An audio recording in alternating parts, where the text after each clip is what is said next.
कर्मों के हिसाब। एक भिखारी रोज एक दरवाजे पर जाता और भीख के लिए आवाज लगाता, और जब घर मालिक बाहर आता तो उसे गंदी गंदी गालियां और ताने देता। मर जाओ, काम क्यों नहीं करते, जीवन भर भीख मांगते रहोगे। कभी कभी गुस्से में उसे धकेल भी देता, पर भिखारी बस इतना ही कहता, ईश्वर तुम्हारे पापों को क्षमा करे। एक दिन सेठ बड़े गुस्से में था, शायद व्यापार में घाटा हुआ था। वो भिखारी उसी वक्त भीख मांगने आ गया। सेठ ने आओ देखा न ताओ सीधा उसे पत्थर से दे मार। भिखारी के सर से खून बहने लगा। फिर भी उसने सेठ से कहा, ईश्वर तुम्हारे पापों को क्षमा करे, और वहां से जाने लगा। सेठ का थोड़ा गुस्सा कम हुआ तो वह सोचने लगा, मैंने उसे पत्थर से भी मारा पर उसने बस दुआ दी। इसके पीछे क्या रहस्य है, जानना पड़ेगा। और वहां भिखारी के पीछे चलने लगा। भिखारी जहां भी जाता सेठ उसके पीछे जाता। कहीं कोई उस भिखारी को कोई भीख दे देता तो कोई उसे मारता, जलील करता, गालियां देता, पर भिखारी इतना ही कहता, ईश्वर तुम्हारे पापों को क्षमा करे। अब अंधेरा हो चला था। भिखारी अपने घर लौट रहा था। सेठ भी उसके पीछे था। भिखारी जैसे ही अपने घर लौटा, एक टूटी फूटी खाट पे एक बुढ़िया सोई थी, जो भिखारी की पत्नी थी। और जैसे ही उसने अपने पति को देखा, उठ खड़ी हुई और भीख का कटोरा देखने लगी। उस भीख के कटोरे में मात्र एक आधी बासी रोटी थी। उसे देखते ही बुढ़िया बोली, बस इतना ही और कुछ नहीं? और ये आपका सर कहाँ फूट गया? भिखारी बोला, हाँ बस इतना ही, किसी ने कुछ नहीं दिया, सब ने गालियां दी, पत्थर मारे, इसीलिए ये सर फूट गया। भिखारी ने फिर कहा, सब अपने ही पापों का परिणाम है, याद है ना तुम्हें? कुछ वर्षों पहले हम कितने रईस हुआ करते थे। क्या नहीं था हमारे पास, पर हमने कभी दान नहीं किया। याद है तुम्हें वो अंधा भिखारी?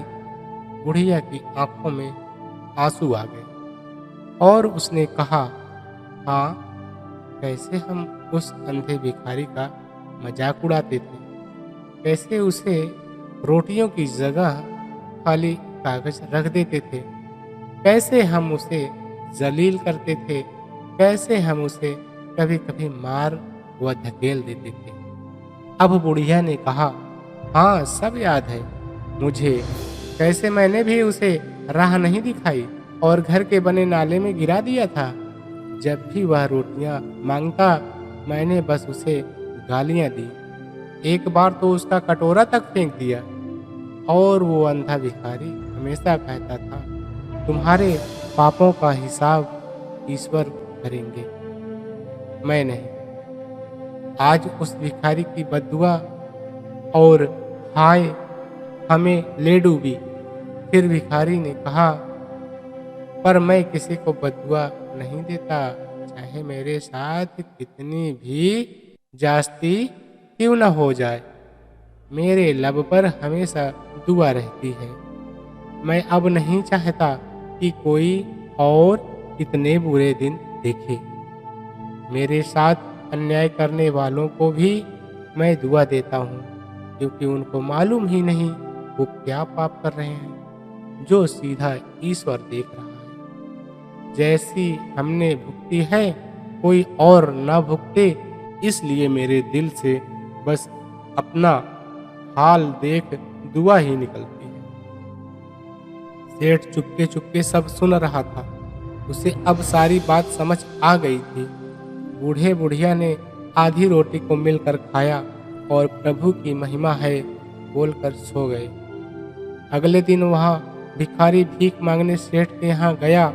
सेठ ने पहले से ही रोटियां निकाल के रखी थी। उसने भिखारी को दी और हल्के से मुस्कान भरे स्वर में कहा, माफ करना बाबा, गलती हो गई। भिखारी ने कहा, ईश्वर तुम्हारा भला करे, और वो वहां से चला गया।